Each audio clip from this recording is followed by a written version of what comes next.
Humingi kayo at kayo'y pagbibigyan. Humanap kayo at kayo'y makakatagpo. Pumatok kayo at kayo'y pagbubuksan. Magandang umaga po sa ating lahat. Ang salita po ng Diyos yan ay ating matatagpuan sa Mateo chapter 7 verse 7. Napakaganda po ng salita ng Diyos. Panghawakan po natin na tayo'y humingi, humanap at kumatok sa Panginoong Diyos at tayo'y makakasumpong ng kasagutan sa ating mga alalahanin, sa ating mga pangailangan. Huwag po tayong mag-alinlangan na lumapit sa ating Panginoong Diyos.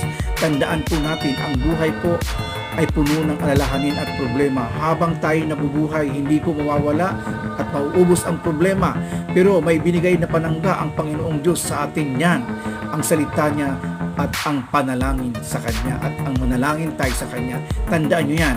Kaya kung anuman ang kinaharap mo ngayon, nalalahanin sa buhay, tayo'y lumapit at